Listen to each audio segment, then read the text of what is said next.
All right. So, good morning, everyone. Thank you again for being here for Ignite 2.0 element number 3. So, this is all about open houses.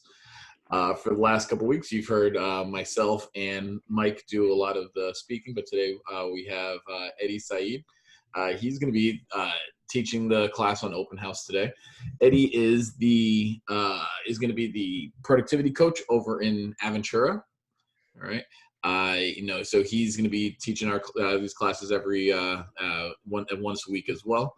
And in the meantime, Eddie's been doing this for Eddie. How long have you been in real estate? 31 years. Wow. Okay. So I think we all can learn something from someone who's been in real estate for 31, who survived real estate for 31 years. 31 years. Yep. Wow. Good for you. And Hey, Eddie. I'm 31. I just want to let you know I'm 31 years old. Oh my God. So your year of birth is 89? Yeah. And February. So is my daughter. That's how I got into real estate. Oh, wow. So now you're my son too.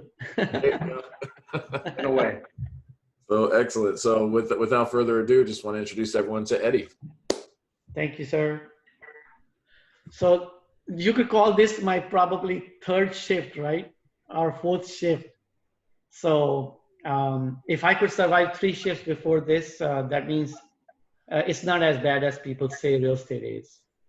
So if you put your mind to anything, I guess you could achieve as high as you want to. That's how it is. So I mean, take this real estate as a job and do it every day. What you're supposed to do, you'll always come out, standing strong. So I guess we always start with gratitude. If you guys have any more questions about me, you could always ask me. But I don't want to be talking about myself too much, rather than giving you some valuables for the session you guys are all committed to. We always start with this slide, I guess, lead gen. And with this slide, we're talking about the big rocks in our business, which is working towards talking to people on the phone and getting them into your database. So open house can be used in the same essence. Open house can be used as a prospecting strategy to generate business. Would you agree? So for a newer agent, this is a great way to start, because you don't depend on just one source of business. You always want to work on more sources. So that's why they say all successful agents normally have 5+ ways of getting business. And you could strategize. For a new agent, this would be a good way to strategize open house as one of the prospecting ways into getting more people into the database. So I'll move on to the next slide. So the benefits. Let me ask you this question. Do you do open houses to sell the house or pick up buyers or sellers? Both. Yeah, the right answer is both. You could do it for both. It does not necessarily mean that you're there to do the open house only to sell the house. You could definitely pick up both. One of the things, Eddie, that I always found, is I always thought it was you want to sell the house, and that's what the purpose of an open house is, to sell that house. And then I came across statistics and everything that said that only 1% of homes sell from the open house. And I'm like, are these agents just not doing good open houses? Is that what it is? And the reality is you're going to get a lot of people in on open houses that aren't really looking for that particular house, right? They're looking for other homes that's out there. They just saw your sign and wanted to come into that house. So I then learned it's not about selling that house. It's about finding buyers, finding sellers, and taking them to another house possibly. All right. Now, granted, I have sold a house from an open house once before. Okay. But that's the exception. That doesn't always happen. True. I mean, if I count on my fingers, how many houses have I sold? I would say out of every 20 homes I did open houses on, maybe one. So it's very rare you sell a house sitting at an open house and you find that buyer. But what you do see is you get a lot of future buyers that you could sell to, and a lot of seller leads from there. And if you nurture them like you're supposed to, so you have 2 hours of an opportunity. You're sitting there for people to show up, and if you question them properly, you could find there's a lot of opportunities for your future. So that's why you do open houses. So those are the benefits for doing open houses. I'll move on to the next screen. So open houses, if done consistently, can be rewarding and profitable. They are very inexpensive. They'll give you a high return for 2 hours spent or whatever your times are. It gives you exposure. It gives you very high exposure, productive way to meet buyers and sellers. According to NAR, 2019, 51% of the buyers have an impulse to go stop at an open house. They start their search by looking at open houses. So it's a platform you could use to meet a lot of people, especially when you're new in the business. If you don't have a sphere of influence, if you have not grown up in US and you haven't gone to schools or colleges here. So this is a good platform for you to be able to network and get to meet a lot of people. And sometimes when you make a good impression on somebody, it's not just that person, it could be more people from that person. And John and Mike can agree on that because they've been in business and one person has recommended them future businesses. Yeah, let's touch on that for a second. So this cures a lot of open house.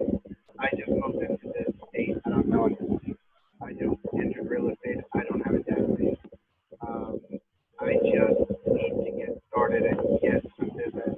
Everybody I know doesn't need to buy or sell a house right now. So many things this cures by just being able to step in there and immediately touch and make contact. And Eddie, you said for a new agent, and yes, and for every agent. And, you know, it's like if you're a great agent, you're having success, and all of a sudden, you know, you don't have anything in the pipeline. Nothing's happening. Whatever reason. How are you doing, sweetheart? For you.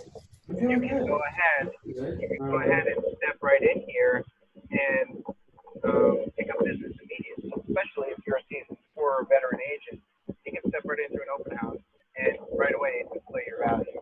So there's not one person that this doesn't work for.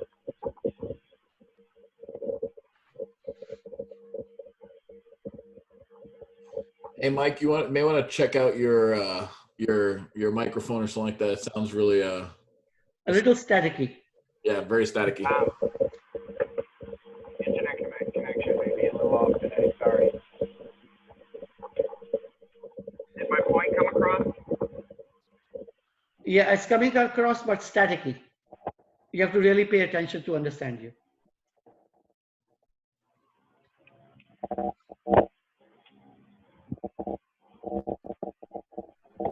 So as an agent, what is your number one job? What do you think your number one job is as an agent? Generate leads. Exactly. So if prospecting is our number one job, you could look at open houses as prospecting too. So this is where open houses can be seen as a prospecting tool, not just an open house that you sit there for 2 hours. There's a couple agents who have built their business on, you know, a buyer-based business. And what she did, she was doing 3 open houses every week. All right. 3 to 5 open houses every week, including 1 or 2 during the weekdays on a Tuesday afternoon or a Thursday afternoon. But she would, a Saturday, she would do an open house in the morning and then shut that down and then go up the road to another house and hold another open house in the afternoon. And she Wow. entire database. She's no That's longer such a with, commitment. yeah, oh yeah, it's commitment, but she's no longer with Keller Williams. But she was rated in NAR's 30 under 30. She's written courses. Saria Finkelstein, Eddie, you may have even known who that is. Saria Finkelstein with the Lori Reader team. Oh yes, I do know her. She has built an entire business just on buyers, and she got her entire buyer business just from open houses. All right, doing, like I said, 5 open houses a week every week, and that's how she got her people. Right, everyone that came in, she saw as a potential buyer or a seller lead. So she was doing like 5 or 6 every week. So the most important goal in real estate is fill that database up. And once you fill it, then you of course have to follow up. And follow up today, Keller Williams has made it very easy for you with all these different nurturing programs. So once you're getting your database filled up and you're setting up these nurturing programs and you're doing your follow-up phone calls, everybody from the database will eventually come out into your present and become your present business. But this is our main goal. Our main goal is to keep on working on getting people into your database.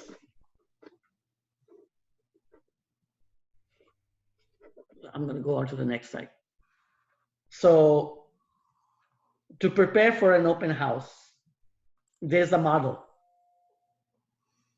And the model is prepare for the open house by setting it up, prospect and promote,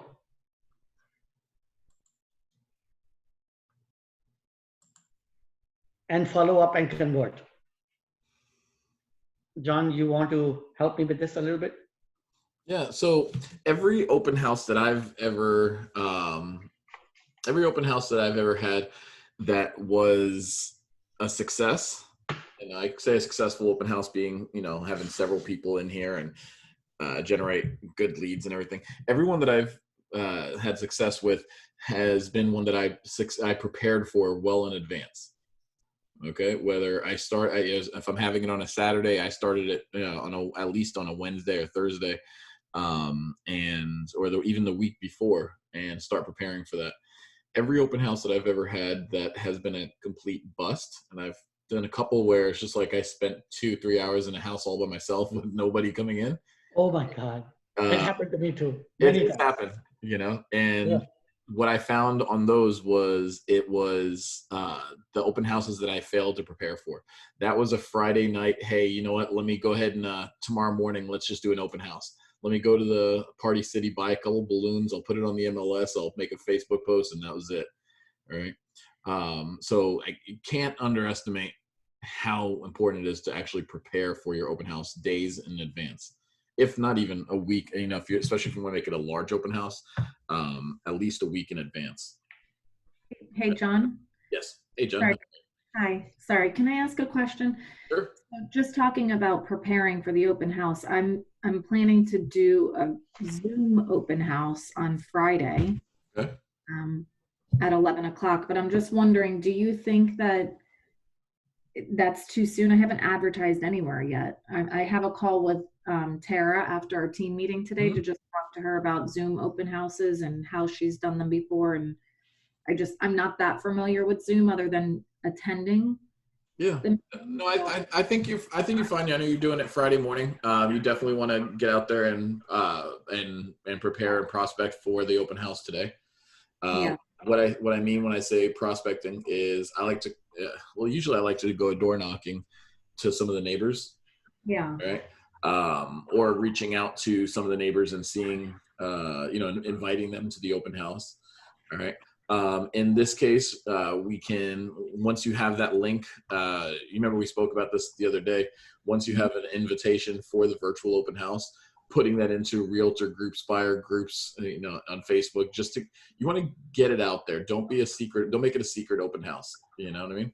Yeah. So I just don't know. I mean, number one, do I need to buy a subscription on Zoom so that I can be able to make sure that I mean, the standard one is 40 people, right? So I don't know. On a normal open house, I don't get more than, 10 people. So I'm sure that would be fine, the 40 people, but I don't know. Well, it's on the free version of Zoom, it's 40 minutes. 40 minutes. Yeah. So it maxes out. It maxes out at 40 minutes. Yeah, which is fine because I was only planning to do 30 minutes. I mean, how long can I walk around the house and talk about it? Exactly. And either way, you're still going to have it recorded anyhow.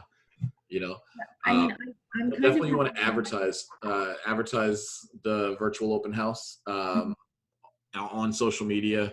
I got a couple different invites from complete random realtors online on Facebook, just inviting me to virtual open houses this weekend. I definitely recommend creating a Facebook event for it, and then you can invite all your Facebook friends. Yeah, I was planning to do that, to invite, to do a Facebook event. I've been watching videos on it and talking to John about it. I've done regular open houses in person before, and I've been fine with it and had some success actually, but I'm sort of freaking out. Full disclosure, I'm sort of freaking out about doing this virtual one for whatever reason. It's different. It's the first time I've never done a virtual open house, so it's different. It's new to all of us. Yeah, I mean, I just don't know. You're a pioneer. Yeah. I don't know what to say. I don't know, I've just been watching like a lot of videos, and I mean, I guess I'm just gonna walk through the house slowly. And you're then gonna walk through the house and explain the house like you're seeing it right as you walk along.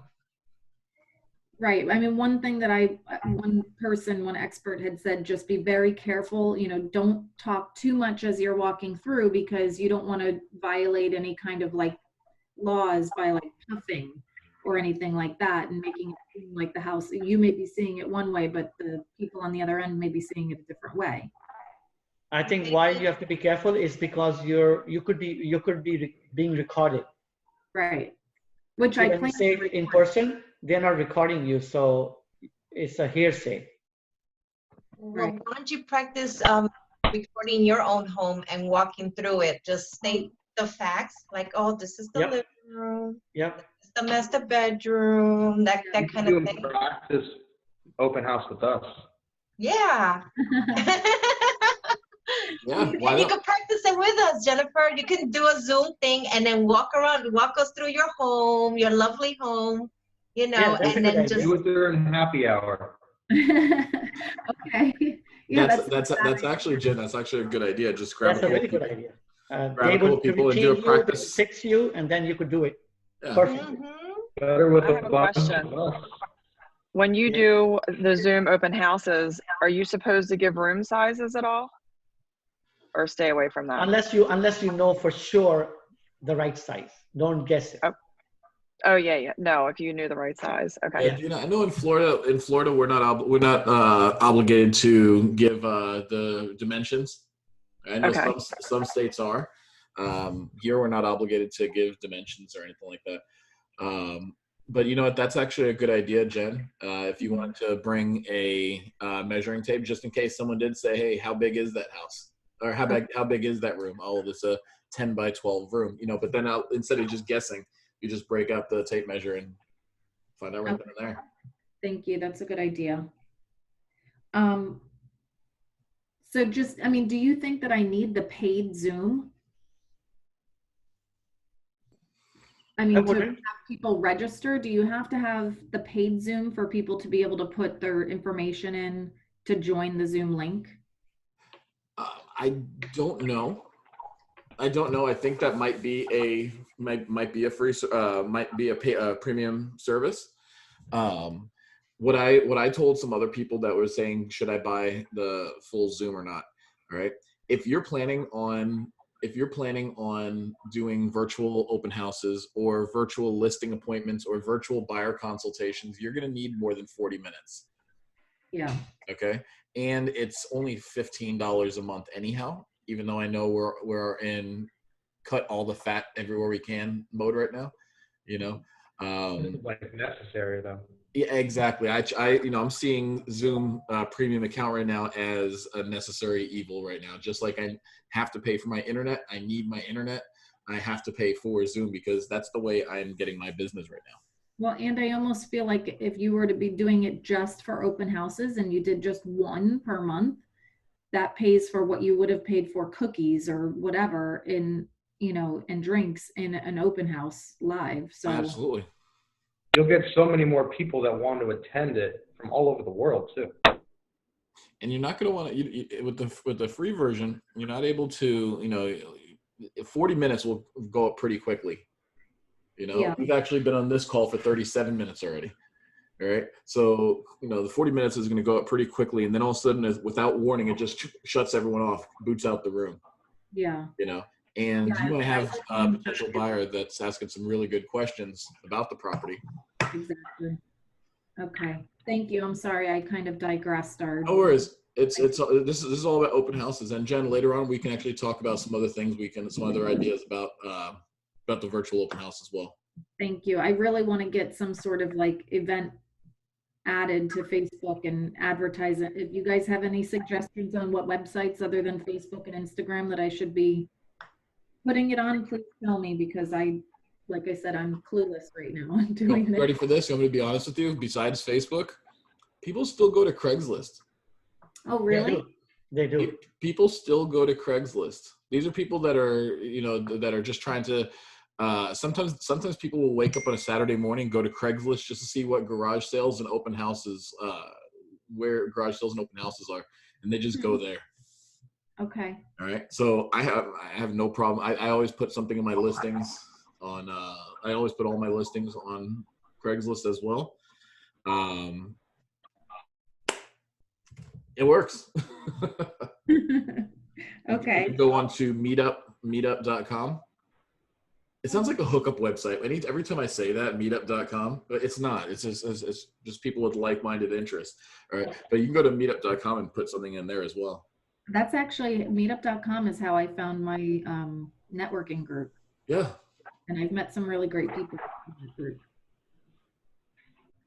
So okay. Awesome. But prepare for your open houses, everybody. That's the more you prepare, and that's awesome that this is the next slide.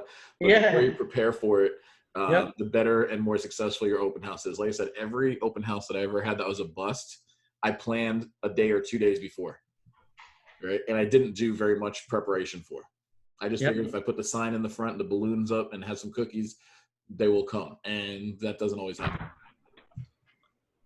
So Monday, they say normally you should do at least 7 to 10 days in advance. So Monday, you pick up an open house location, find if somebody else is going to help you, or you're going to do it, or somebody else is going to do it. Find that person, identify that person. Then Tuesday, post it online, generate a calling list, call at least 25 people. Make sure you check the do not call registry. Those are not there, because we don't want to be breaking any laws either and getting ourselves in trouble, because having a license after 31 years without losing it is much more valuable, trust me. So you want to make sure that you value your license by following all guidelines.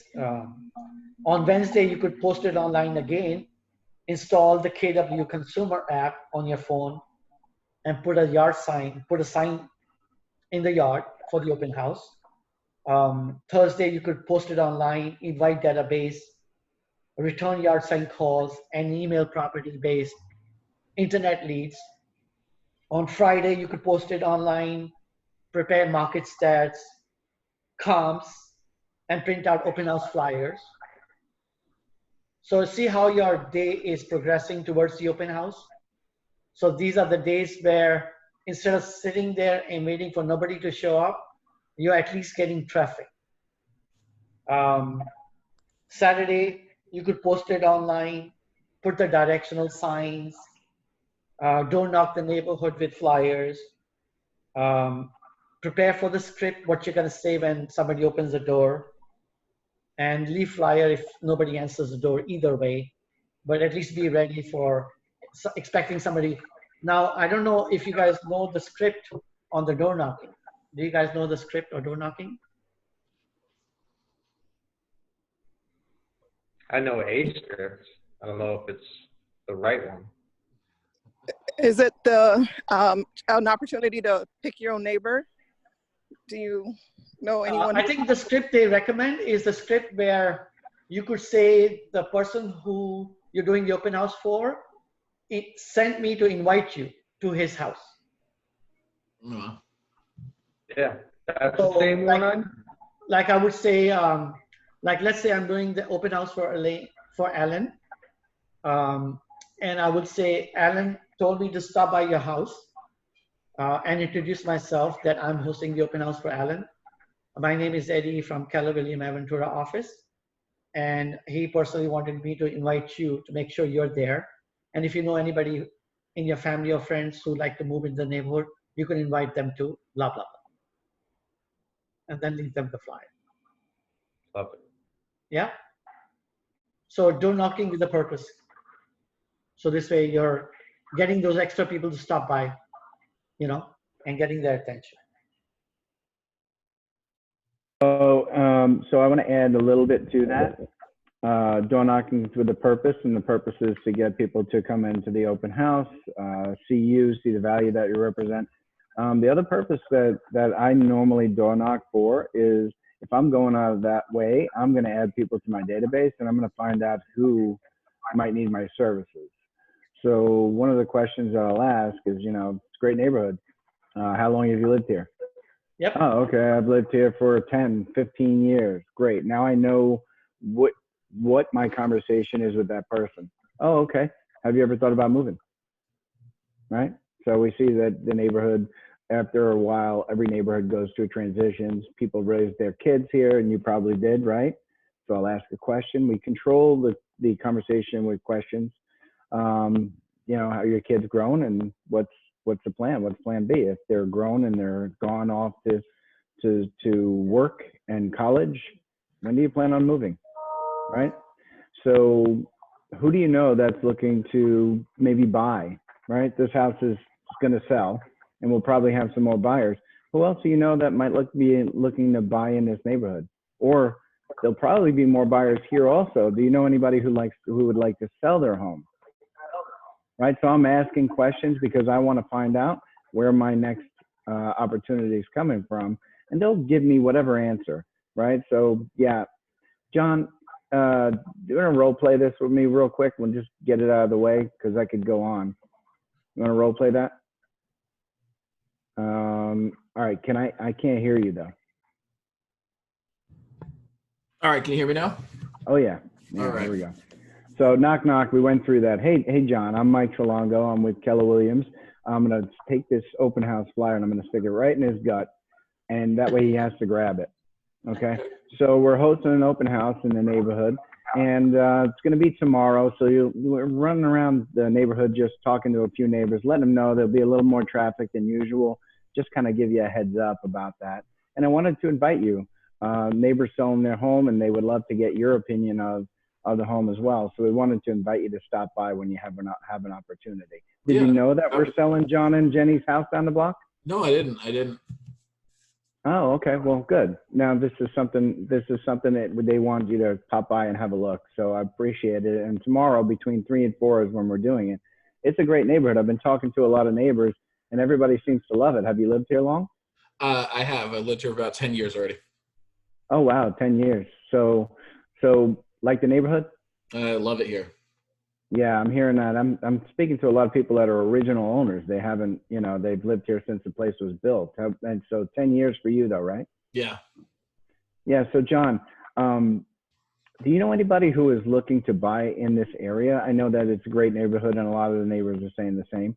So do you know anybody who's looking to get in here? Because I noticed that not a lot of homes sell in here very often. So do you know anybody who'd like to purchase a home? I don't. What? How much is that house? How much is that house? How much are they asking? Well, it's a 4.2 and it's a great house. It's going for 437. Okay. Yeah, we expect to have a lot of traffic tomorrow. 437. So let me ask. Wow, that's great. And that's a 4-bedroom home? Yeah. It's actually a pretty good price for that home as well. Have you ever thought about selling? Not really. Never really thought about it. I just like to kind of know what my house is worth. I mean, do they have a pool? Because I have a pool. Yeah, they do have a pool as well. So let me ask you a question, John. If I was able to pop by maybe after the open house or another time that might be convenient, are you curious to know how much equity you have in your home? I really don't want to sell right now. Yeah, I completely understand.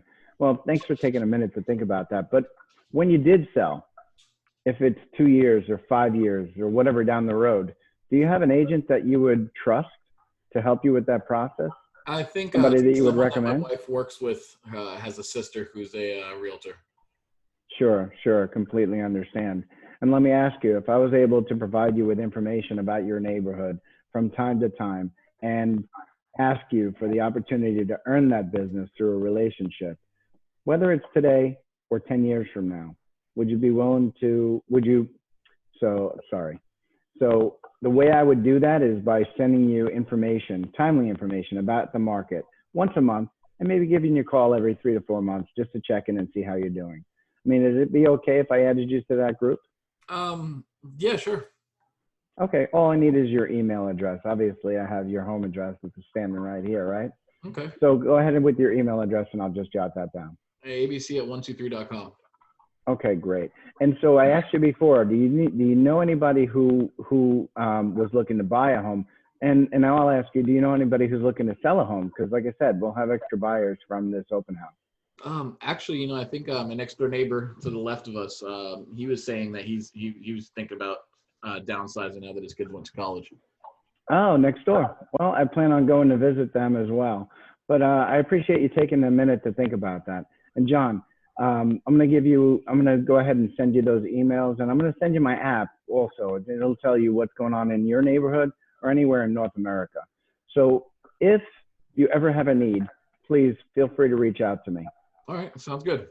Yeah, it was a pleasure speaking with you. And please feel free to come by the open house tomorrow. We're going to have some refreshments and some snacks. Right, I look forward to seeing you there. You'll have cookies? Oh, yeah, absolutely. All right. All right, John. It's good talking to you. Excellent. Mike, and that's awesome. One of the other things I like doing, especially when I'm door knocking for open houses, and especially if they're not going to give me an in on talking about their future plans.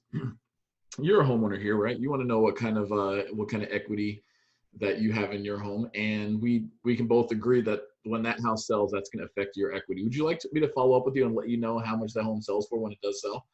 All right. Let me get your email address. That's awesome, John. That way I can let you know what that home sells for, because that's going to affect awesome. your value, your equity. Really good. And even though you might be nurturing them and not following up with phone calls, that person has, if that person has spent that time with you, he'll remember you. Even though he's just getting the emails and you're not frequently calling them, they will still remember the conversation you had with them. Yep. And that sometimes, 1 out of 5, 2 out of 5, you're still going to get them and retain them, even if you're a poor follow-up person. But having those purposeful conversations will definitely leave an impression on somebody's mind. Agree. So the next slide is picking up a location. Considering the location, considering the time, looking at the traffic patterns. I guess, the end is, what price do you have the house up for? It boils down to that. If the house is priced fairly good, every location is desirable. Every time people will make that time to come to your open house. So those can become irrelevant if the price is good. If the price is not good, then all the other little features help. What time do you have the open house up for? What is your location? What is the impulse of people to stop by and all that other stuff. because I was always told by my coach, um, no matter how much you advertise an overpriced turkey, it's not gonna sell. So price is always the cure, and price is always the key. Agree?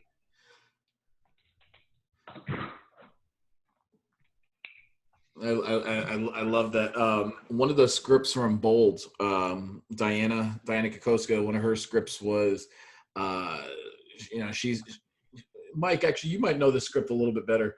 The script about the dancing bears jumping out of the airplanes. Yeah. So let's imagine that there's a Publix and a Walmart. They're sitting across the street from each other, right? And Walmart's got milk, and that milk is $3.75 a gallon.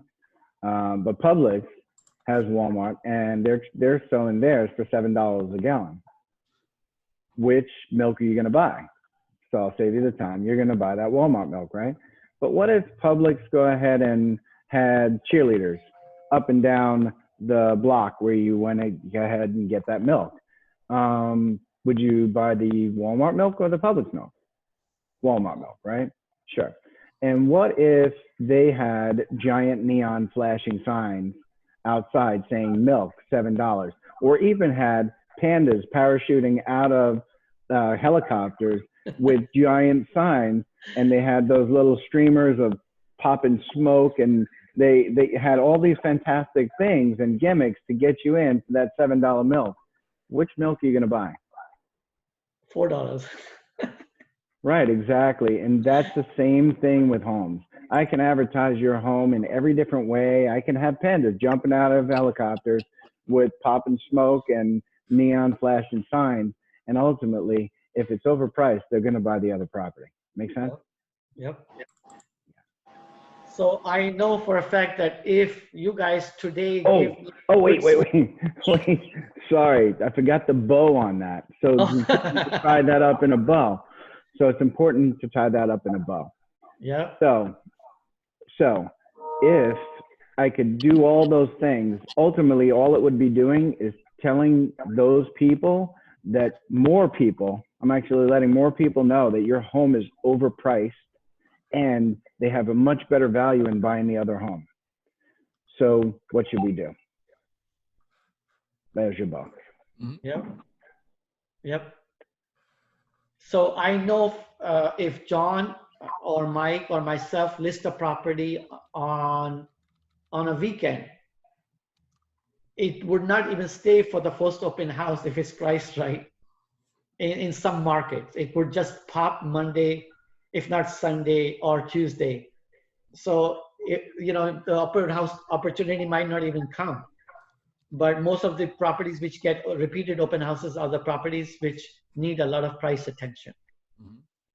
You know, one of the best practices that I like doing, especially, I like working my open house in with a new listing launch.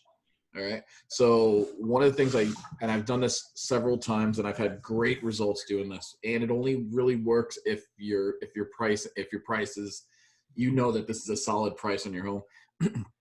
So I like to list my homes on a Thursday. I list my homes on Thursday because I know Friday morning agents and buyers are planning their weekend, so they're going to go to open houses that weekend. Okay. Let's say the house doesn't sell that first week. It's going to go into next weekend as 8 days on market and 9 days on market. So I'm going 2 weekends in a row where it's still single digit days on market. All right. So that's why I like listing on a Thursday. But then a lot of times what I'll do is I'll have a heavily advertised open house for Saturday morning and that first week. And I'm not allowing any showings from when I go live on Thursday until the open house on Saturday. Right? I'm not letting anybody in. And all of a sudden, everyone now has out-of-town buyers that is only in town for just that 10 minutes on a Friday, and they want to get into the house. But I'm not allowing anyone to come into the house. And what I'm doing is just building up anticipation. Right? That way, when I do set up shop in Saturday morning's open house, I'm getting a flood of people. There's a deluge of people coming through the open house. Right? And when one person walks into an open house and they're interested and they see that 5 other people are in that open house at the same time, they're thinking to myself, I better jump on this quickly. Right? Yep. I've done that several times. I've had people walk out to their car right? And see the line of people waiting to come into my open house and write an offer on a piece on the paper right then and there on the hood of the car and bring it right back in.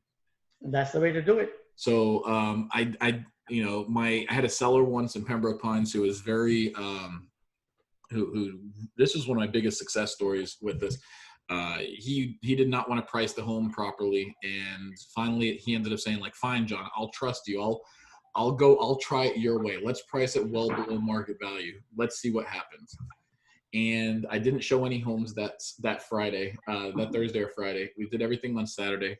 I had we received 12 offers within the first 2 days before it even went on the market, before it went actually live. I had about 40 to 50 different people come through the open house. So much so that I actually stopped taking showings on Saturday. And I did another open house on Sunday just to get more leads, right? And we accepted an offer well over asking price, well over, they even put in that they'll go higher than appraisal, right?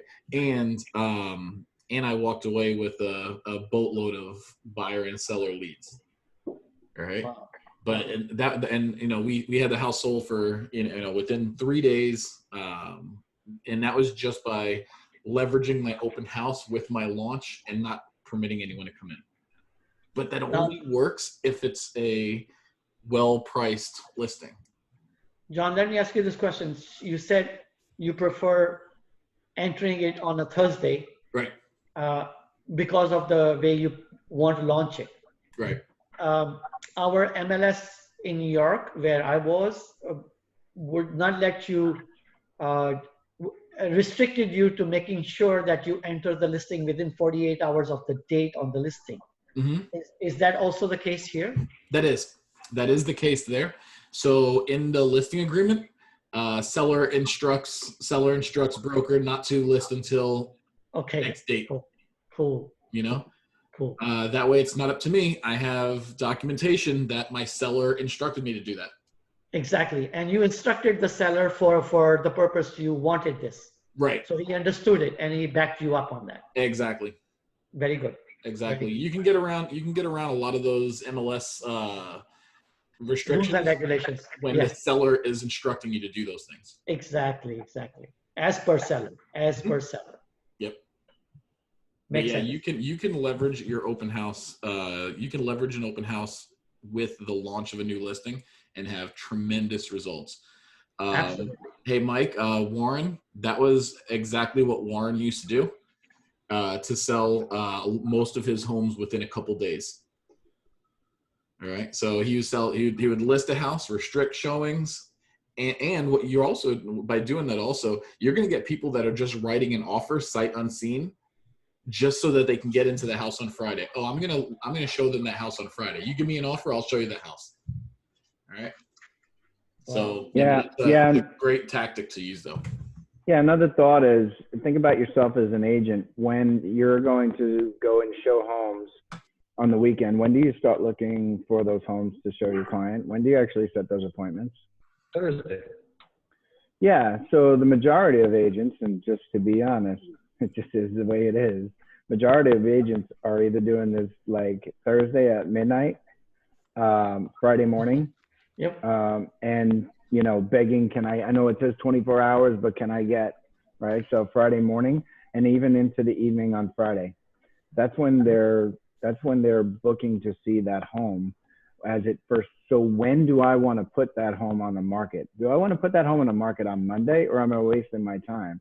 If I want to generate real excitement around a house, then I'm going to put that home on the market like Thursday afternoon, because that's when people are going to start looking, and it's fresh. I didn't waste days. I've got excitement build up. I put it coming soon. I've done all those steps, and then I release it just when people are starting to look for it. It's super fresh. Wow, they're telling their client, this literally just hit the market, which one they want to see first. So create excitement by using the strategies based on how other people react to the market or when other people will be showing homes, and just make it that much better. And this has worked for us again and again. So Why change something which is working for you? Mm-hmm. So the next slide, I guess this is talking about that script practicing, role playing that script about door knocking. And one of the things I want to add in Mike's beautiful script he shared with you guys is maybe ask the question from the person who opens the door. What brought you to this neighborhood? Can you give me some key things about the neighborhood? So I could share it with the buyer who's going to buy my listing.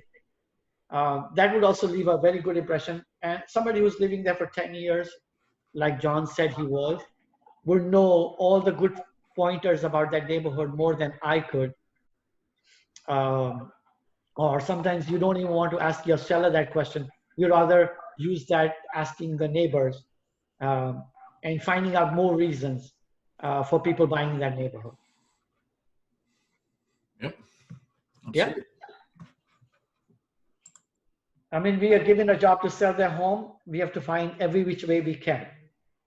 And sometimes if we take an overpriced listing, if we work that overpriced listing,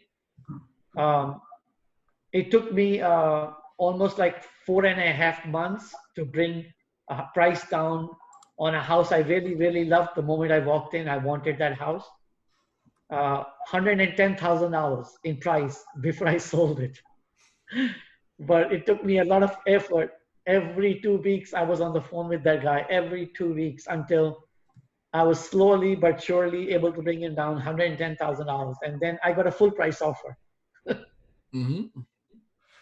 So imagine. So if you put your mind to it, you could do anything and everything. You know, one of the things I like doing, Eddie, is I write in my listing agreement, I like to set my clients' expectations from the very beginning. And I also tell them, hey, what we're going to do is if the house doesn't, research shows that if we go 2 weeks and no offers and no showings, or 10 showings and no offers, that means that your house is overpriced. And when we get to, that means the market rejected your price. Right? I love saying that it's the market that rejected, because that way they're not thinking that it's just me talking. So the market rejected your price at a certain point. And what I'm going to do is every 2 to 3 weeks or 10 showings and so forth, we're going to reduce the price by 5%, by 3%, whatever I choose to put it in there. Right. And I'm going to go ahead and write that into the listing agreement. So I have pre-planned price reductions. So that way, if we're sitting there a month and a half in, and the house isn't selling, I don't have to have that awkward conversation about, hey, let's go ahead and reduce the price now, right? It's already in the contract. They know, it's already in their calendar that if the house isn't sold by May 1st, we're reducing it 5%. See, that's right? So beautiful. Write that into your contract. They're going to respect you for it. At first, they're going to say, I'm sorry. And then when you tell them we're going to reduce it 5%, right? To them, that's a lot of money on a reduction, right? 5% is a big jump in a reduction. So they almost feel that being painful. So they're saying, a lot of times they'll say, okay, fine, let's just start lower. Let's just start here then, right? Because they want to avoid that 5% reduction, because that is a lot. Sometimes right. I've even asked, do you want to do the standard, do you want to do a reduction of $5,000, or do you want to do the standard reduction of $10,000? Right? Yep, and they're going to turn around the 10,000 or the 10% or whatever. That might be really painful, but I'm asking for more so that they'll at least drop down that $5,000. You'll see people that will do. I know this isn't a pricing class, but you'll get people that will do price reductions for $1,000 at a time, $500 at a time. Don't waste your time doing that. Don't waste your time. Don't waste your money. Yeah, you're going back up on the market as on the hot sheet as price reduced, but it's kind of like buying something for $400 or for $399.99. It's the same thing, right? Don't waste your time with that. But like I said, I forget when I went into this whole thing. Oh yeah, that's right. Pre-plan your price reductions. I love doing that. Yes. Absolutely. So we already did the script practicing before with Mike and John. I'll go on to the next slide. Change one thing about what you said. Pre-plan your price improvements. Improvements. Yes. These are not I like price that word better. reductions.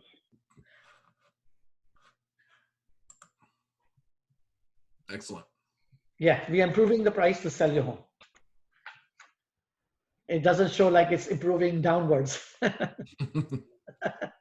It just shows improvement. So the next screen you see is that everything can be done on command. So I guess we all have to learn command like it should be learned. So I guess our goal should be going forward a little bit every day. I have a question. So this part in command, is it similar to listing to leads? Does anybody use that? So, yeah, I used it. In fact, as soon as I get my hand on command, I'm going to let go of that. So I'll be saving like $40 a month on that. Thing. Yeah, I literally just canceled my listings to leads last month. Oh, wow. And I've been with them for like 3 or 4 years. Same here.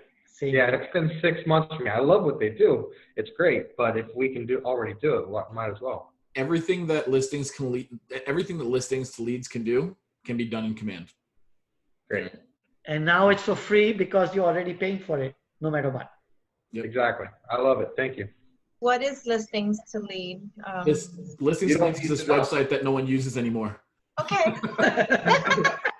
It is a great website. I'm not taking anything away from it. It really was great, and it helped sell a lot of my homes.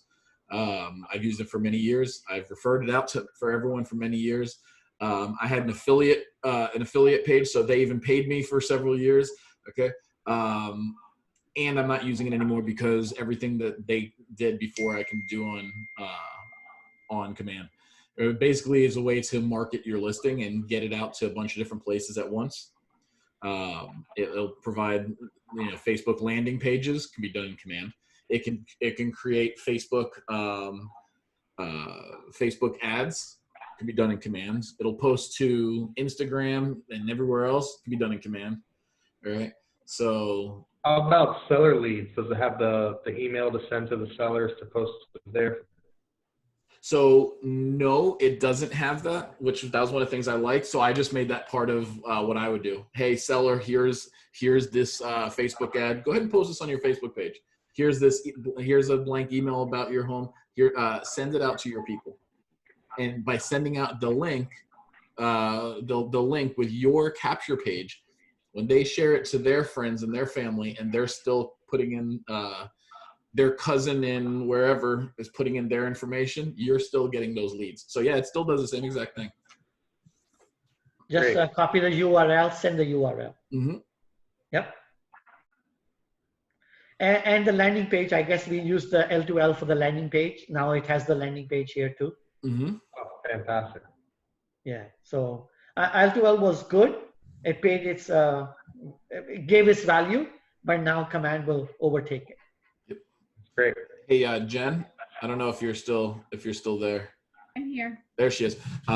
That's another thing that you should look about doing on your listing is a single property landing page. So do a landing page just for that house, the 420 house. Okay. 410 now. 410 now. Price improved. Very good. Price improved. The price last week. I think it was last week. All the weeks are running together now.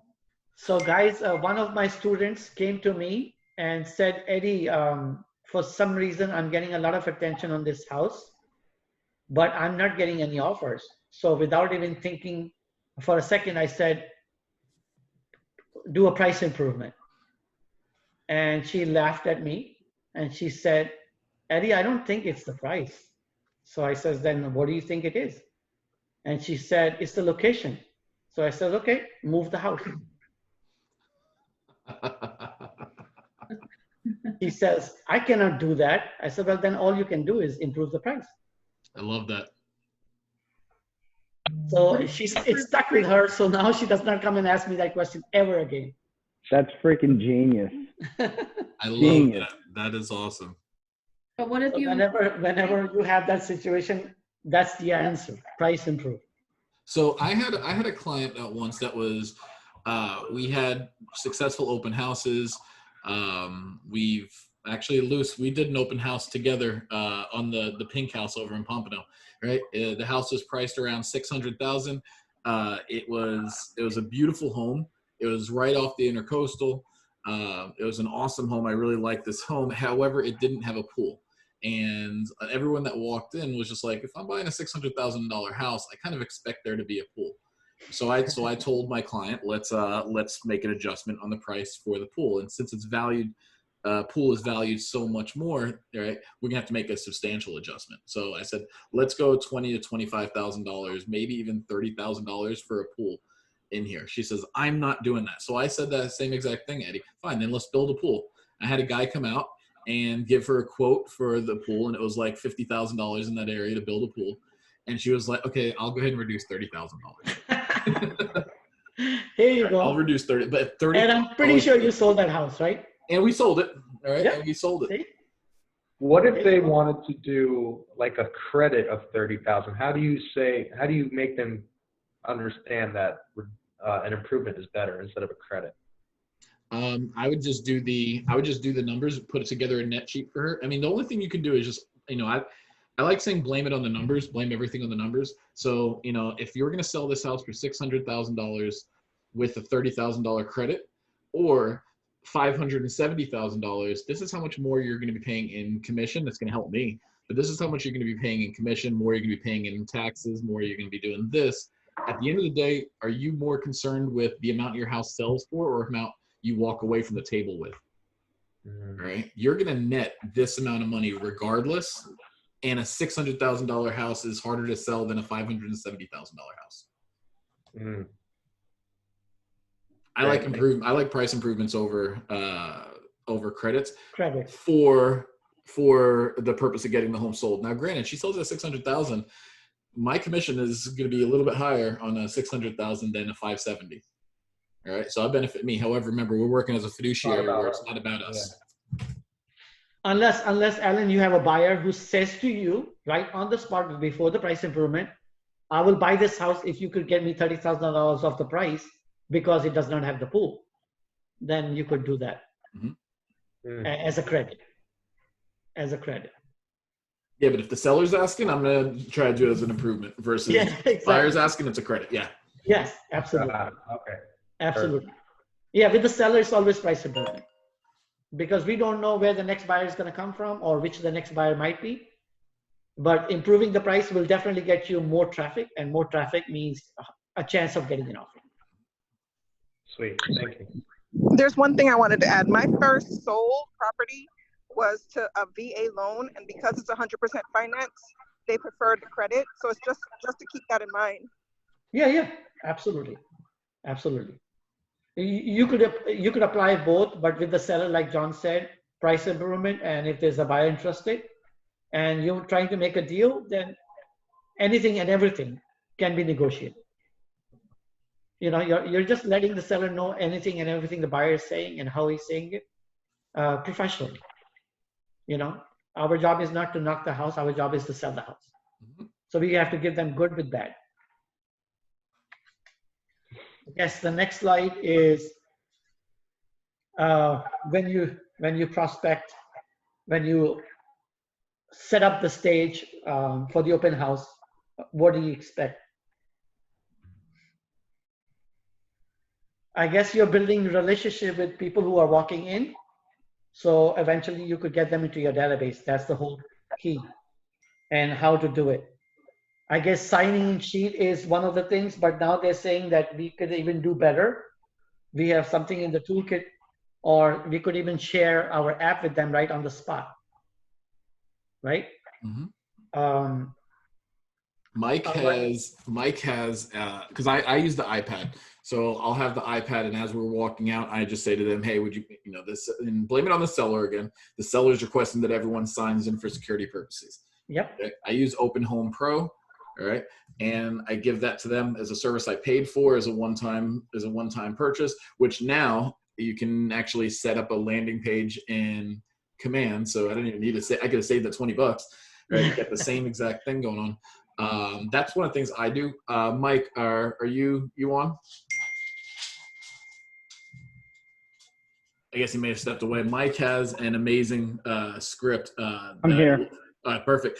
Can you share that script that you use when during an open house to share your app with them? Because I think it's masterful the way you do it. Oh, so cool. But let me get my, no, all right. Let's imagine I have an iPad in my hand or, cell phone.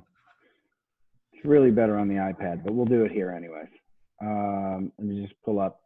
So I'll ask them, so you're out looking at open houses today? And you know what the answer is. Yeah, sure. We're out looking at open houses. So great. How are you finding those homes? Oh, we're finding them on Zillow. Well, John, you role play with me. Okay. So how are you finding those homes? Well, I was just searching around on Zillow and I saw this house was listed for sale. Sure. Okay. House. Okay, great. So that's generally how you find them. And have you come across some of those homes that you've been looking at and found that they've already won under contract or pending or already sold?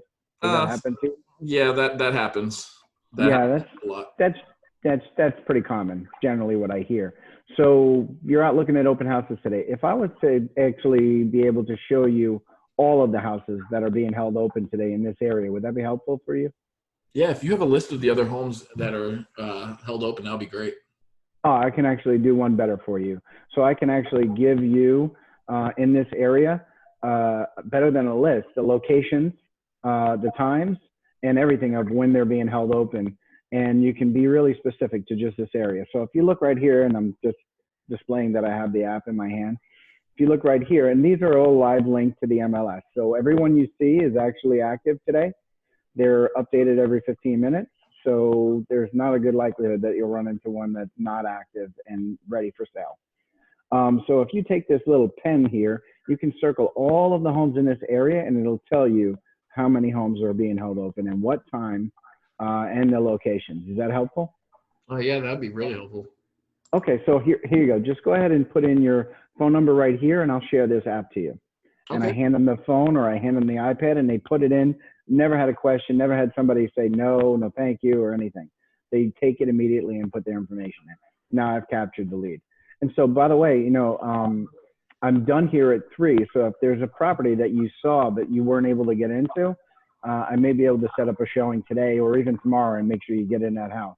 How's that sound? Sounds awesome. Okay, great. So let me go ahead and get some information from you. Go ahead and sign into the sign-in sheet, which I have on the iPad as well. And let the owner know what you thought about the house.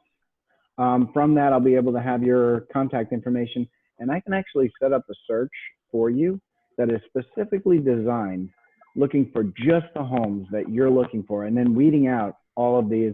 I mean, I know you showed up here today because you saw a sign of balloons and this house maybe doesn't fit exactly what you wanted, but if I was able to tailor a custom search that was just specific to the homes you're looking for, would that be helpful? Yeah, that would be very helpful.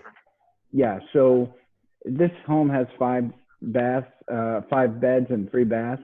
Did you need that money or were you looking for more? I'm sorry, say it again. This home has 5 beds and 3 baths. Did you need that many or are you looking for more or less? Honestly, it's just me, my wife, and my son. So I'm thinking like a 3-bedroom actually.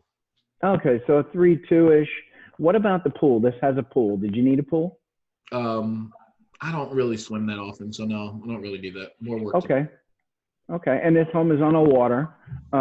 So did you want a water lot or did you not need that? Not necessary. It'd be nice to have, but not necessary. Okay, and this neighborhood is on full-size lots. Are you good with the full-size lot or would you consider a 0 lot? I like a full-size lot.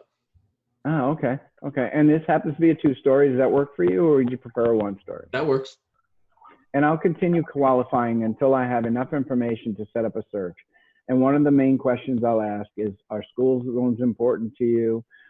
Is a specific zip code or neighborhood or city important to you? Because just because they're looking in Coral Springs doesn't mean that that's the only city that they want to buy a house in. They just happen to be there and saw your sign. So they can move from city to city, but you won't know that. You won't know the scope of your search until you ask these questions. Now I've got them in my app. I've connected. I've contacted. I've got their contact information. I've captured them as a lead. I've got them to where I'm setting up a search, gave them a way to connect to me, and I'm set to follow up the following day. Love the script. Love the script. I mean, look, in that script, you built rapport, right? You made them sign in the sheet, got all the information, then you probed and probed and got more answers out of them. And then you even shared your app with them, so you did everything.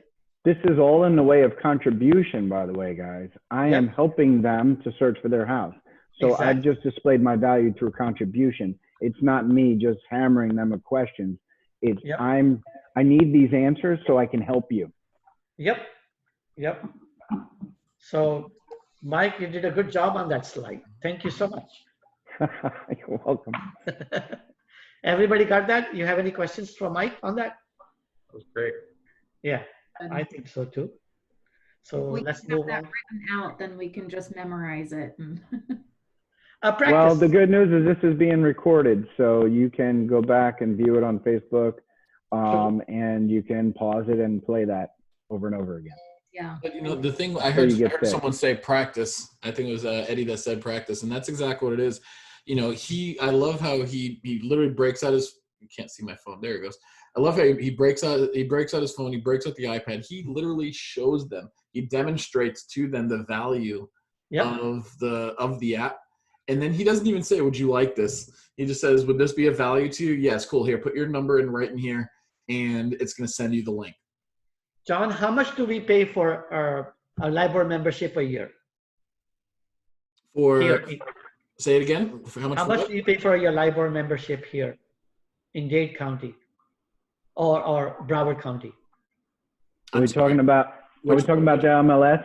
Yeah, MLS. Oh, the MLS. Yeah, okay. About $1,000. Yeah. $1,000. You're giving them that $1,000 for free. Right.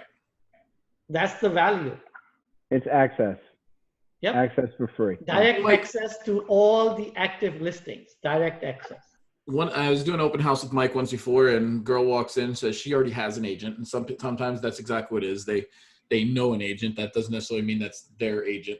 But Mike has said, and how did you find the house? Did she send you this house? She goes, no. I just went on to Zillow and found the house from there. And Mike's like, your agent is allowing you to go out on a Saturday and finding homes from Zillow. Let me show you what we're doing on our app, what we do for our customers, right? And next thing I know, she's over here signing in, giving Mike her telephone number, email address, how many bedrooms she wants. I'm just like, it was awesome. But he's asking the right questions. Yeah. Right? Yeah. Don't send your people to our open houses. Not to mine anyway. Oh yeah, exactly. I did. Haven't heard back from her. Mike's closing on her next week, right? Oh my God.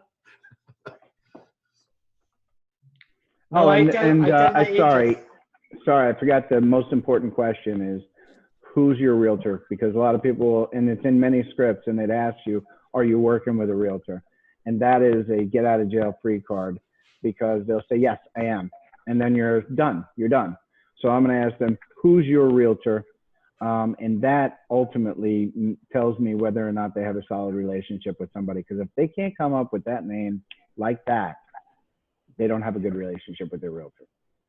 And I'm going to exploit that. I learned something right there. Yeah, you make them give you a name instead of just a yes or no. That way you know. You'll know if they have a relationship. If they rattle off that name, bam, you'll know if they have a relationship. Mm-hmm. And if they like the house or they had some interest in the house, now I know the name of the realtor. I'm going to call them up and say, hey, your client visited our open house. They seem to like it. Let me know if you want to put in an offer, right? Because I want to get the purchase side of that. I want to get the, get them to, get an offer in if I'm holding the house open, right? Yep. You want to sell it either way. I mean, your goal is to sell that house either way. Mm-hmm. Absolutely. Okay.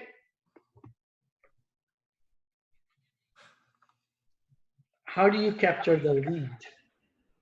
I think we just went over that. Yeah. I think we went a little bit too far ahead on the Yeah. I think we went over that, and separately in your open house app, or your sheet or whatever, you should have the questions that are going to be important to you as an agent, right? So in my open house app, I have a question of, you know, scale of 1 to 10, 1 being, the house, I didn't like it, or 10, yeah, I'm ready to put in an offer. Where do you land? And it'll give you an option range. And it'll also ask you, who's your realtor? You can put that name in or not have one. And it'll also ask, when are you considering buying a home? 0 to 3 months, 3 months to 6 months, or 6 months to a year. That way I know how to categorize you as a lead. Obviously, I'm asking for the phone number and email address. How about putting in a question on the price? From what price do you feel this house should be sold at or listed at? Yeah, and on the open house apps, you can customize all your questions. You can add the ones that you are important to you. If it's not my listing, I don't care about that. If it is my listing, yes, that would be a fantastic fantastic question to put in there. Yeah. So this way, after the open house, maybe you could have a nice conversation with the seller and get the price improvement. Yep. So kind of like a mini broker's open. Yeah. 2 in 1. Okay. I know that we went a little bit ahead, but I did have a question, like, what do you mean by name your campaign? Because we didn't really cover that. We went ahead. I guess in the command, they're talking about naming it, meaning customizing it for that particular seller for that particular date and time. Yeah. Okay. All right. Otherwise, you might go in and forget. You could still piggyback on the same one you created if you're doing repeated open houses. That also helps for when you're capturing leads. You know, like what area they're looking in or which house they were calling from. Yeah. It's like a landing page, right? So you're saying, call me for your free market evaluation on Aventura. Then you should know where the leads are coming from. I guess Alan is smiling because he has used L2L before. Mm-hmm. Yeah.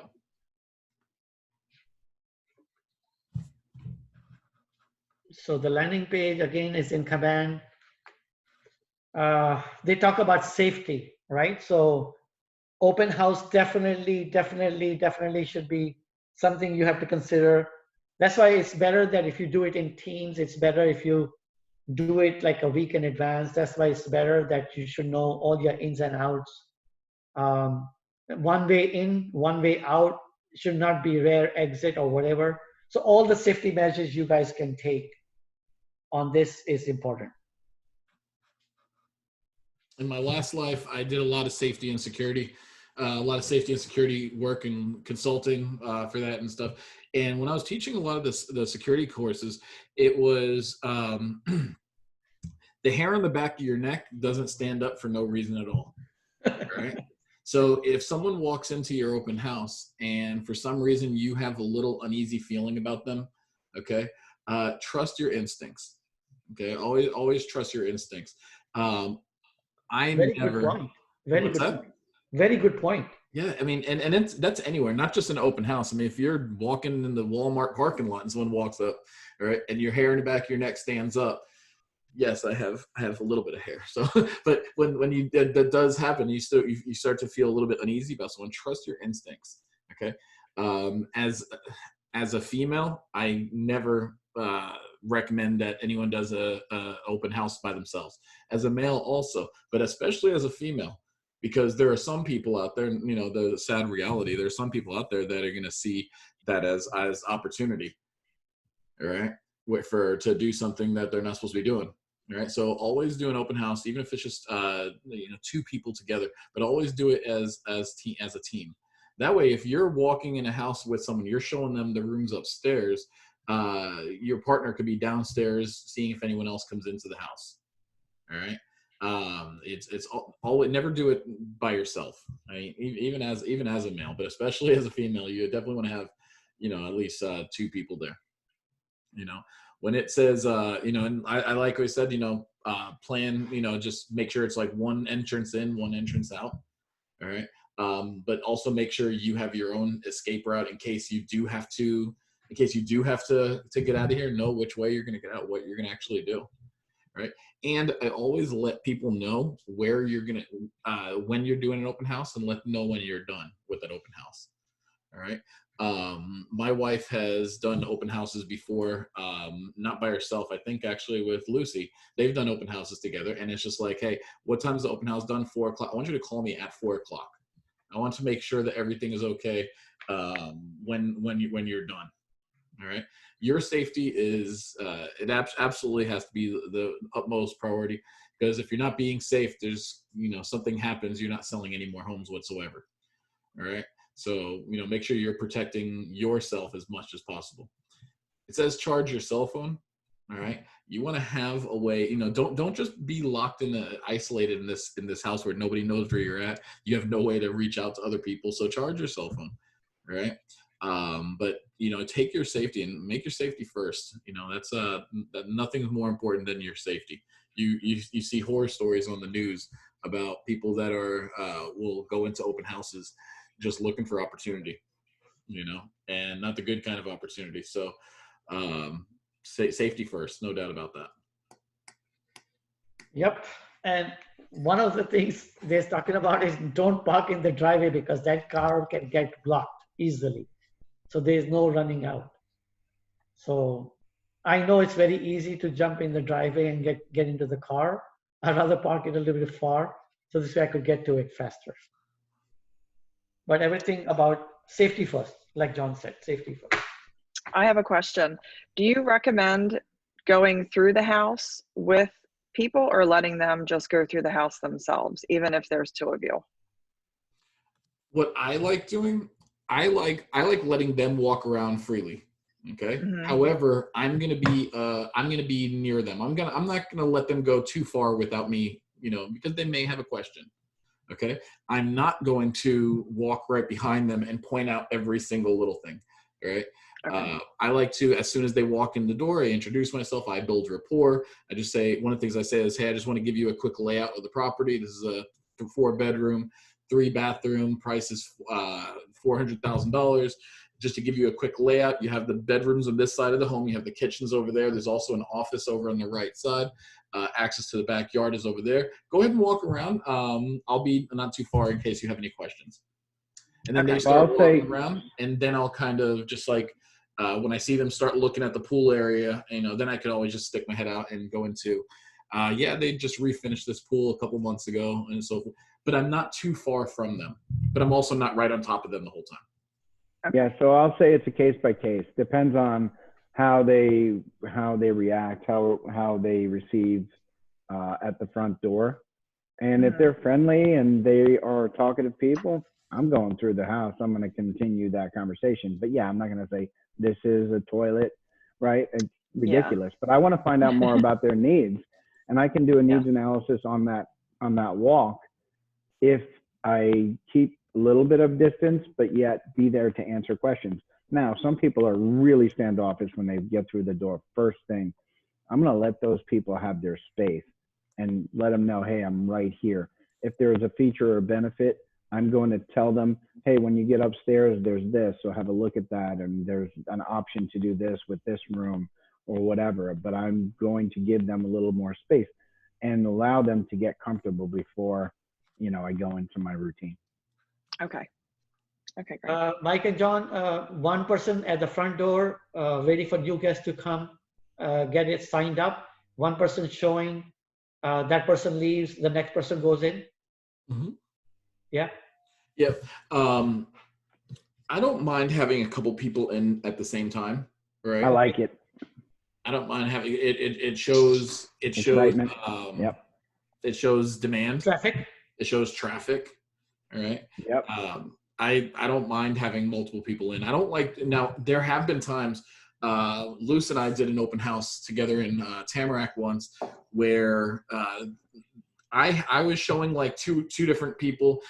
She was showing 2 different people. I had one other family over at the door. At the sign-in sheet, and I just said, hey, we need to pause it right now because we're about to be overrun with people in this house right now.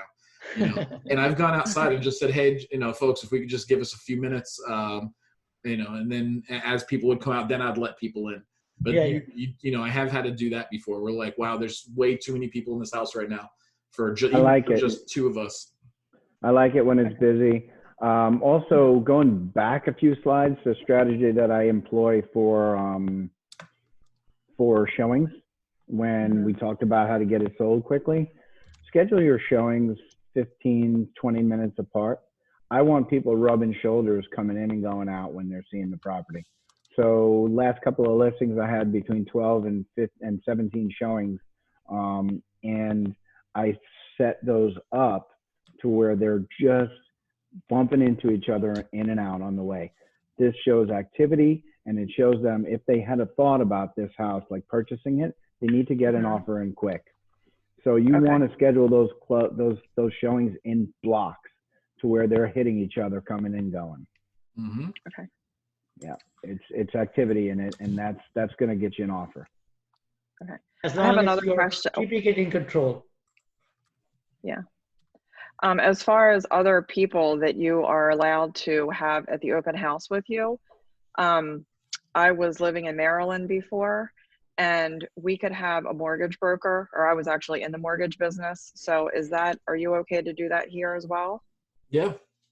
Okay. Yeah, absolutely. Something we've done, something that we've done in the past is we can also just ask one of our mortgage lenders if they would sponsor the open house. And when you do that, maybe they're the ones who just buys the food and everything like that, right? But they might buy like some sandwiches or some drinks or whatever. And then they set up a little table over to the side where they have their computer, where, especially in a hot property, where they're able to run a pre-approval right then and there, right? Okay. They're able to start running numbers right then and there. So yeah, absolutely. It's also a good way to have them to offset your costs on any print material that you have, you know, let them pay for the flyers. A lot of time they may just ask, you know, to put their logo on the flyer as well. I have no problem with that. Okay. Not only the mortgage broker, but the title company. Somebody from the title company, because if they choose our title company, we are more able to managing or be checking on the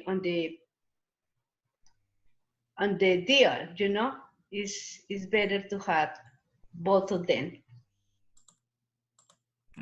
I don't mind having people there. You know, just remember that as long as if it's a non-licensed agent, right, they can't work the open house. They can only be there for security, hand out flyers, get people to sign in, and give basic information about the house. All right. They can't say how much the house is worth, how much the house is valued at, what are homes going for, how long has it been on the market. As a non-licensed agent, all they can pretty much do is hand out flyers and be there for security. All right. So this little chart is letting you identify your prospects as they walk in, to be able to tag them when you're putting them into your database as immediate buyers, immediate sellers, which would be your A leads versus B or C leads if they are not immediate, they are future. But this is talking about the same way we would do a lead gen. This is talking about how to enter everybody into your database after the open house and how to nurture them until they become apartments, active, under contract, closed. You know, all those steps come in after they're entered properly and nurtured properly. But the immediate ones, I would be calling them pretty much every day, right, John? Mm-hmm. Yep. I would like sit on them if I have to. The expression, the New York expression. There you go. So the following chart is the best practices. I guess now they're talking about in here is about hosting a speaker, the ones we were just talking about. Mm-hmm. And it can be a contractor, it could be a home stager, and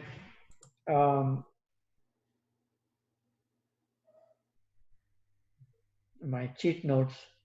You could even hold a raffle and give a gift certificate of some kind, like a something off the home stager consultation, something like that, to draw more people. I mean, if it's advertised and marketed properly,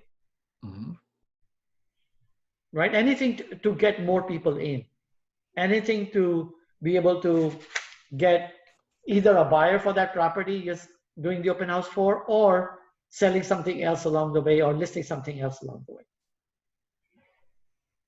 So there's a lot of ideas you can do. People do all different kinds of stuff.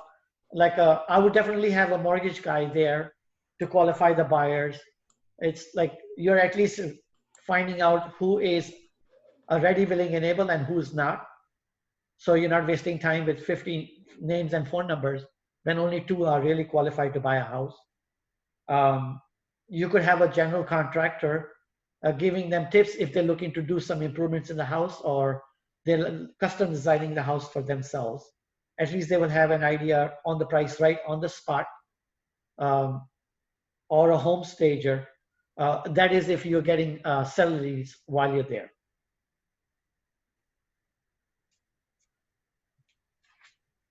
Any questions on this?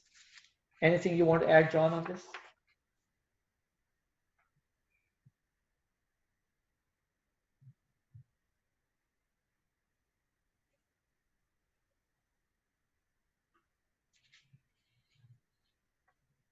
I have a question for when you do a broker open, how much in advance do you do a broker open before you have an open house to the public, or do you do them one and the same?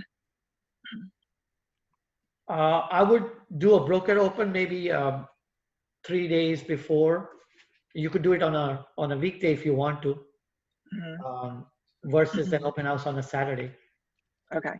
You could even do an open house, like if John says he launches it on a Thursday, you could do a broken right on Thursday, and then do a consumer for Saturday. Okay.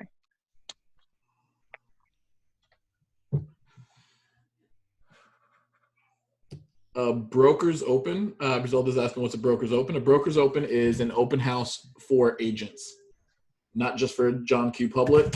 This is for agents. Maybe and the aim of a brokers open is to let other agents know about the property, get an idea of their feedback of the home, get an idea of the price of the home, what their opinion of the price is, and hopefully for them to take that home to their buyers.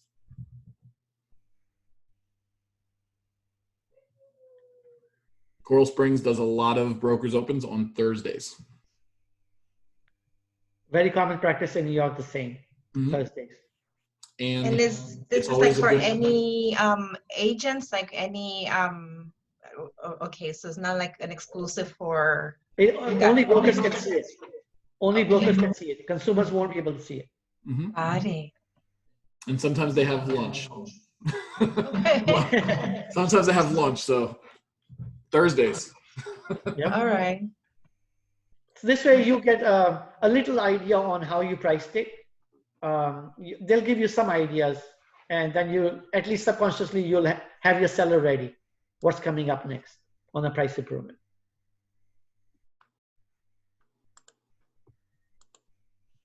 The do's and don'ts. I'm going to go over the next few slides because we are running out of time here. I just realized the time. When you're having so much fun, you don't look at the time, right?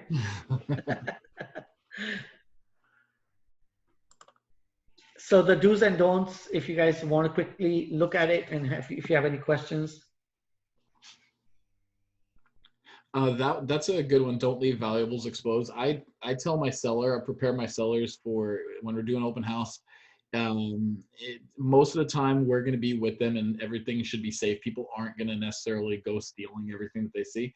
However, you also don't want to be stupid about leaving your valuables out and so forth. So if you have your rack of all your jewelry and things, put it away for the open house. Just, I'm going to be there as security. However, people are still people, right? Yep.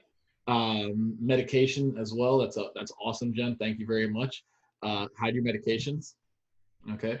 I didn't even think of that. I did Yeah, not I even had think- one of my clients who he was a gun nut. Okay. And he had his safe and he had his guns all over the place. And I said, yeah, you're gonna want to put all those away. All right. He's like, what about my gun cases and everything? Well, you're gonna want to put those away also because I like guns also. However, someone else might walk in and just be offended by seeing the guns there and they may not, so just get that stuff out of the way.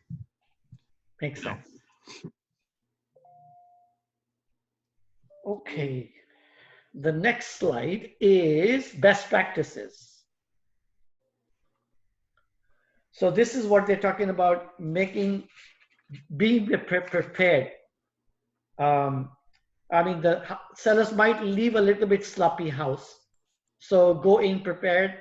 You might find the house not ready for the open house, so you might have to do something with it. They're saying having everything in your car, accessible, like even garbage bags if you have to, you know. Also making sure that after you're leaving the open house, you're leaving the house exactly the way you took it from them, back for them, like making it tidy and everything.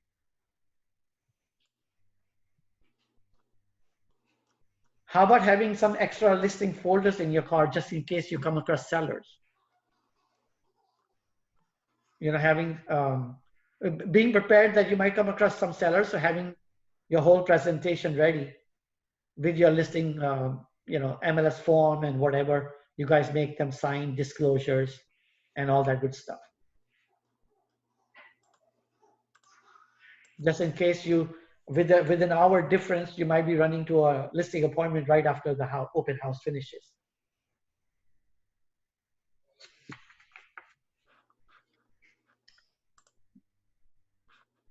Pens, extra business cards, everything on this list is important. Any questions on this?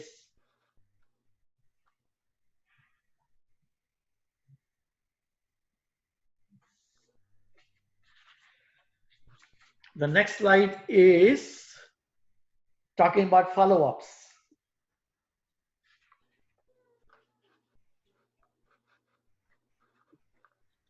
I think our real estate industry is about making sure lead gen is important, but follow-up is even more important. Because anybody and everybody you call is not gonna say, come and list my house today, or I'll buy something today. Everything has to be with a follow-up. So when you're getting the information, you're just making it a very good habit of systematically following them up. A person, I'm gonna give you a story on the follow-up. I was interviewed for a job of selling somebody's house. I asked all the right questions, even to the point that I found out that they were interviewing 3 agents. They were not going to sell or list their home on the day I met them. I'm going to meet them. They were going to take 3 to 4 months to decide to be able to get the house up on the market because 1, the house was in probate, and 2, they lived maybe 4 hours away from the home. So with knowing all that, I wanted to bring in my A game on my presentation to show them who I am, what my company is, and so forth. And then follow up till I got in to get the listing.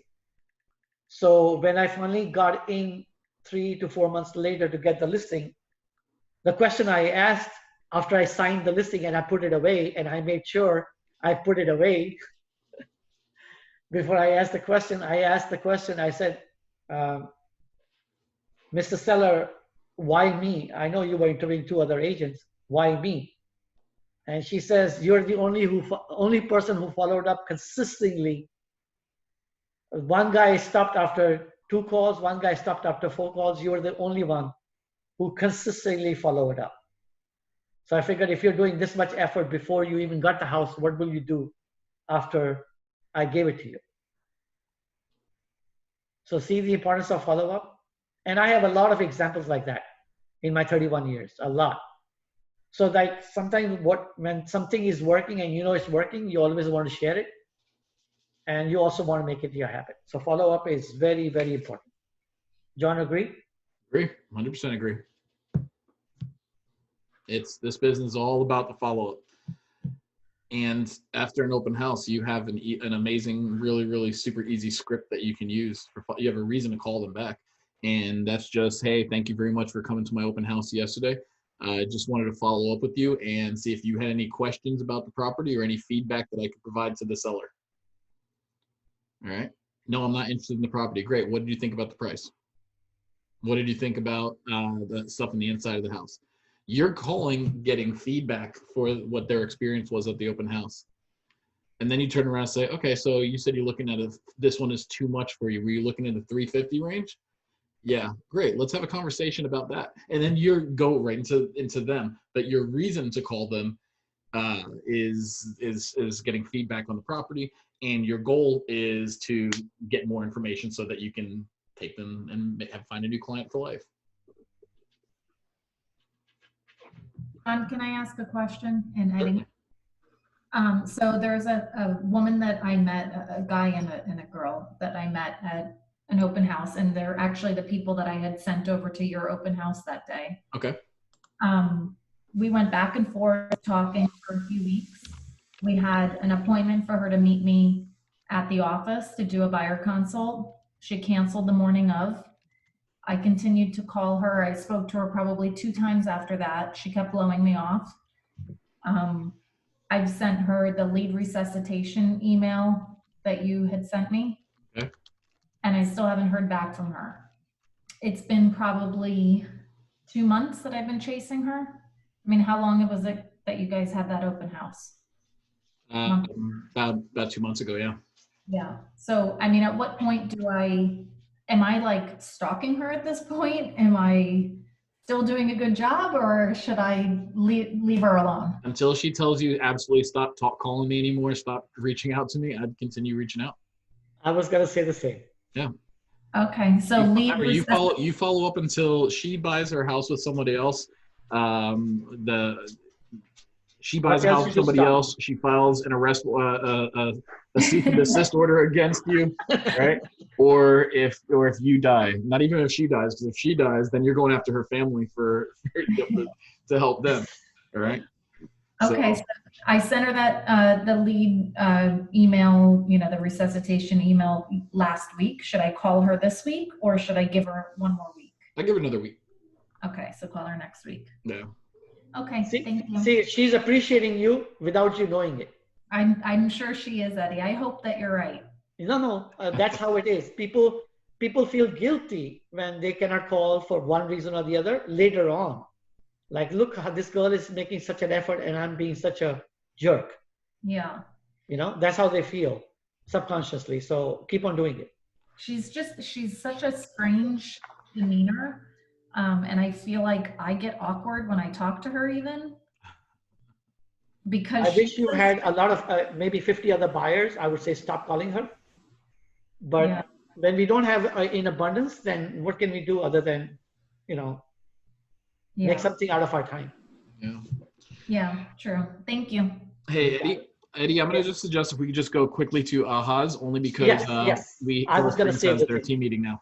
Yes. So guys, how do you feel this session? I hope it helped you in some way, somehow.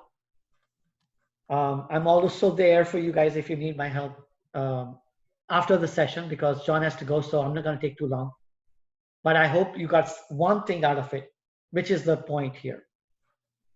We don't need to learn everything in one day, but as long as we are doing all these sessions, we learn one or the other, it helps.